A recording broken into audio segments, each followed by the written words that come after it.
उत्तर प्रदेश में प्राथमिक शिक्षकों की कुल 2 लाख से ज़्यादा पद खाली हैं। ये मैं नहीं कह रहा, बल्कि भारत सरकार के द्वारा ये बातें कही गई हैं।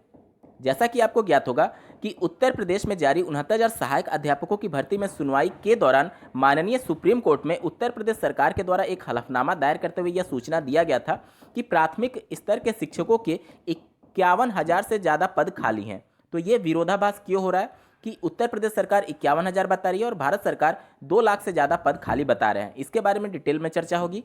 साथ ही उत्तर प्रदेश में प्राथमिक स्तर के शिक्षकों की भर्ती कब तक शुरू हो सकती है, इसके बारे में भी चर्चा करेंगे। नमस्कार दोस्तों, मेरा नाम है नीरज और आप देख रहे हैं करियर बिट यूट्यूब चैनल। अगर आप इस चैनल पहली बार विजिट कर रहे हैं तो इसको सब्सक्राइब करते हुए बेल आइकन को प्रेस करना ना भूलें। सबसे पहले बात कर लेते हैं कि सोशल मीडिया साइट्स पर जो 2 लाख से ज़्यादा उत्तर प्रदेश में प्राथमिक स्तर के शिक्षकों के पद खाली होने के संदर्भ में जो चर्चा चल रही है, उसकी उत्पत्ति कहाँ से हुई है। स्क्रीन पर आप एक नोटिस देख पा रहे हैं जो कि लोकसभा में एक प्रश्न के जवाब में देश के शिक्षा मंत्री श्री रमेश पोखरियाल निशंक जी ने उत्तर दिया है। वो कॉपी आप देख सकते हैं और ये गवर्नमेंट ऑफ इंडिया का नोटिस है, तो आप इस पर पूरी तरीके से विश्वास कर सकते हैं। यहाँ पर देश में शिक्षा को लेकर के श्री धर्मवीर सिंह जी के द्वारा कुछ प्रश्न पूछे गए थे, जो कि आप स्क्रीन पर देख पा रहे होंगे। और इसी में सबसे महत्वपूर्ण प्रश्न ई नंबर पॉइंट पर आप देख सकते हैं, the number of post of teachers that are vacant across the country and the time by which these are likely to be filled up state wise with particular reference to Haryana. यानी कि प्रत्येक राज्य में कितनी सीटें रिक्त हैं प्राथमिक स्तर के शिक्षकों के बारे में, इसके बारे में ब्यौरा मांगा गया है और कब तक ये सभी पद भर लिए जाएंगे, इसके बारे में भी चर्चा करने को कहा गया है। जिसके जवाब में श्री रमेश पोखरियाल निशंक जी, जो कि देश के शिक्षा मंत्री हैं, उनके द्वारा जवाब दिया गया है। और पदों के रिक्त के संदर्भ में ई नंबर पॉइंट का आंसर आप देख सकते हैं। यहाँ पर 2020-21 सत्र के लिए जो सभी राज्यों में पद रिक्त हैं, उसके बारे में एनेक्स्चर में बातें की गई हैं। स्क्रीन पर आप स्टेट वाइज लिस्ट देख सकते हैं कि किस राज्य में प्राथमिक स्तर के शिक्षकों के कितने पद स्वीकृत हैं और कितने पद वैकेंट हैं। यहाँ पर उत्तर प्रदेश की बात की जाए तो 34वें नंबर पर आप देख सकते हैं कुल यहाँ पर 7,52,839 पद स्वीकृत हैं, जिसमें से 2,17,481 पद अभी भी रिक्त हैं प्राथमिक स्तर के शिक्षकों के लिए। अब एक बार बात कर लेते हैं कि विरोधाभास क्यों है उत्तर प्रदेश सरकार के डेटा में और केंद्र सरकार के डेटा में। तो सबसे पहले आपको ये समझना होगा कि रिक्त पदों का निर्धारण होता कैसे है।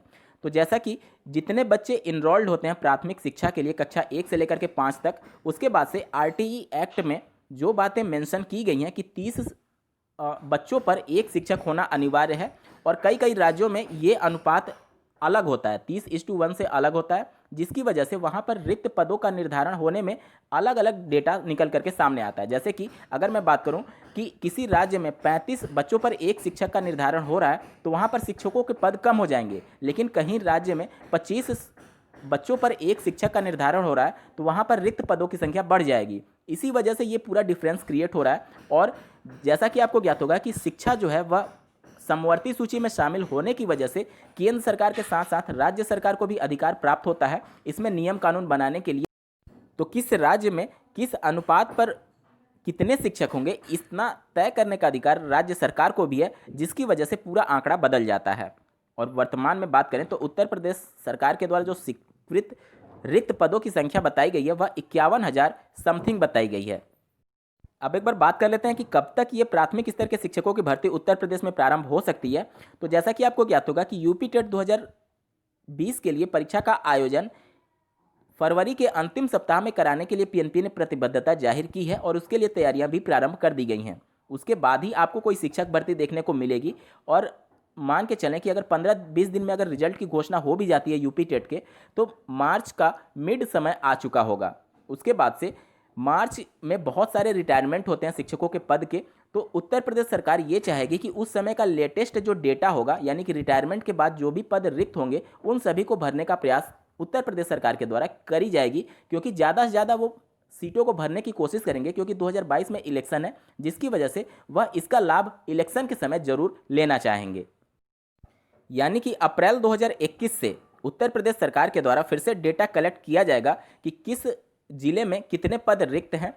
पूरा डेटा कलेक्ट करने में 1 से 1.5 महीने का वक्त लग सकता है। उसके बाद फिर से पीएनपी के द्वारा प्रस्ताव शासन को भेजा जाएगा और कहीं जाकर के जून जुलाई में उत्तर प्रदेश में प्राथमिक स्तर के शिक्षकों की एक बड़ी भर्ती आप लोग को देखने को मिल सकती है।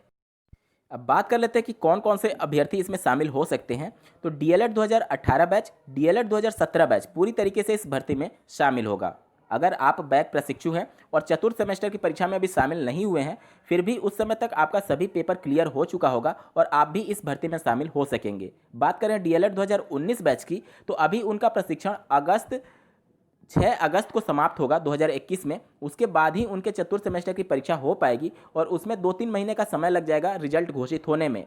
तो उनका अभी संशय बना हुआ है कि वह इस शिक्षक भर्ती में शामिल हो पाएंगे या फिर नहीं, क्योंकि जब 69,000 सहायक अध्यापकों की भर्ती के संदर्भ में डीएलएड 2017 बैच संघर्ष कर रहा था कि भर्ती को थोड़ा लेट करके उनको भी भर्ती में शामिल किया जाए, उस समय पीएनपी और शासन के द्वारा ये प्रतिबद्धता जाहिर की गई थी कि उनके लिए अलग से शिक्षक भर्ती निकाली जाएगी। इस वजह से जो 69,000 शिक्षक भर्ती थी उसको डिले नहीं किया गया और उसको समय से निकाला गया। वही कंडीशन अब डीएलएड 2019 बैच के साथ भी हो सकता है और हो सकता है कि वह इस भर्ती में शामिल ना हो पाए।